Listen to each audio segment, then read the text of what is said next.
Time 8 years ago, both Guy Burgess and Donald MacLean were still working in the British Foreign Service, where both were trusted officers. Both had come from good families, won honors at Cambridge. Both had access to the diplomatic secrets of the Western Alliance. But among their friends were the atom spies Klaus Fuchs and Alan Nunn May, and security agents had begun to look into their left-wing sympathies, their record of drunkenness, and their homosexual tendencies. On the night of May 25th, 1951, Burgess and MacLean boarded the Channel steamer for France and sailed into limbo. What clues there were in the next 4 years pointed to the Soviet Union, but the Russians played dumb. The pair had vanished. Burgess and MacLean had rocked the NATO alliance and caused the spy scandal of the century. Then one day in 1956, at a press conference in Moscow, Burgess and MacLean reappeared to admit they were now working for the Russians, but to deny that they were spies. In Moscow last week, Close-Up met Guy Burgess and interviewed him in the shadow of the Kremlin. Donald MacLean, now using the name Mark Fraser and living in Moscow with his family, was unavailable. This was Guy Burgess when he disappeared in 1951. At that, a passport photo. A lifetime later, Burgess speaks to the West for the first time about his defection. Well, that's a very long story, and my friend Tom Drybag wrote a book about me, which was going to be serialized, I believe, in Canada. And then the Suez crisis intervened, or there was outside pressure, or Mr. John Foster Dulles didn't like it, and it was not published. It was not serialized in Canada.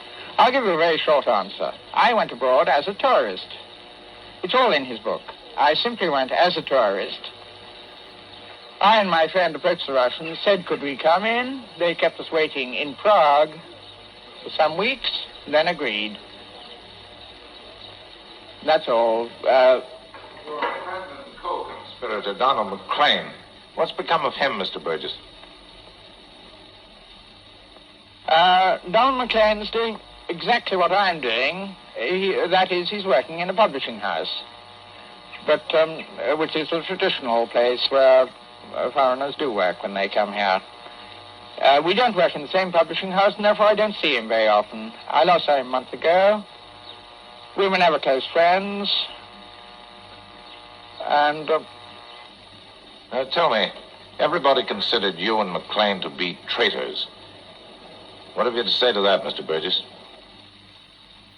Ah, well, I don't think you're quite right when you say everybody thinks, judging from the letters that I get from people whose names I won't mention. I don't want to embarrass the people who write to me. They certainly don't think so. You said everybody thought so. It's no use me saying that I'm not a traitor. That means nothing. Of course I'm not, but that's only I who know that. The only evidence that's ever been given... I correct that. I correct that. Before I left, the British government states in its white paper that they had no evidence at all that I was a traitor up till the time of my leaving and for some years afterwards. There then came along a little man called Petrov in Australia, who had been a Russian spy in Australia. He sold information, cash on delivery. We say in England, COD. The more information he sold, the more cash he sold. The more cash he got. His is the only evidence that has ever been quoted by the British government that I'm a traitor. Of course, it's hearsay evidence, because he heard it from somebody else. It could never be used in a court of law. We have the same legal system as you, and hearsay evidence cannot be used. Well, the Attorney General might interpret your activities differently. But, Mr. Burgess, you're thinking of visiting England. Do you have any immediate plans? I told you earlier, I want to live in the Soviet Union because I'm a socialist and it's a socialist country, and I enjoy doing so. I can't imagine living in England during the Cold War. On the other hand, naturally, everybody likes his own country best. If the Cold War was finished, I don't know what I could do. Immediately, I would rather like to go back to England for a month to see my family. But I will never do that unless I can be quite certain that I can get out of England and come back to Russia, which is where I want to live. I don't want to be treated like Paul Robeson. To have my passport taken away, I'm not allowed to come back here. The British authorities are quite as capable as the... no, I think not. No, the Americans are worse. But there would be a danger that I couldn't get back. Mr. Burgess, how has 8 years in Russia changed your life? Well, men don't have changes of life. We can't have that. Men don't have changes of life, but how has it affected my life? Well, I can answer that quite simply, you know. I'm broadcasting on the Canadian system. Canada was populated by immigrants, including my own grandparents, from England. There are still a lot of people who leave England to live abroad for various reasons. Nobody thinks it's odd, though I think it's wrong. There are people who go to live in Kenya because only there can they afford to keep butlers. I live in the Soviet Union because I've, all my life since I was a student, been a socialist.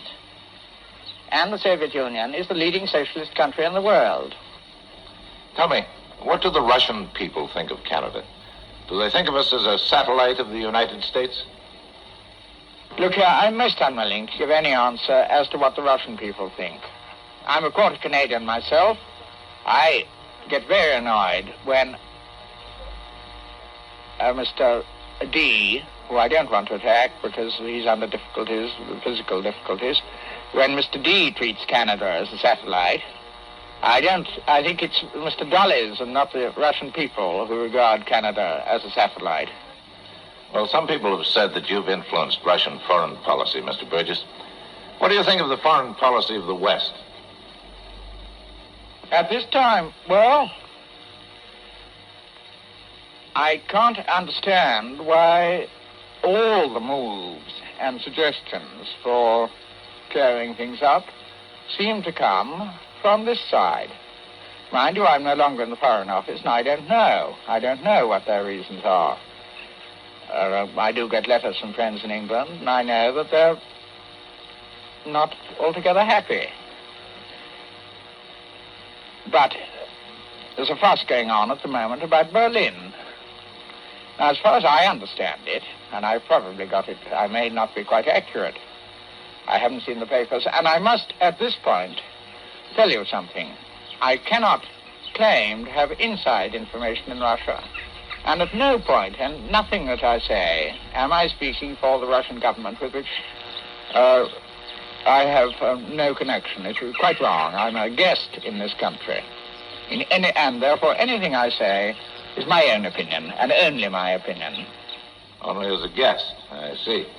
And what do you do with your spare time? I've always had two hobbies. One of them is motor cars.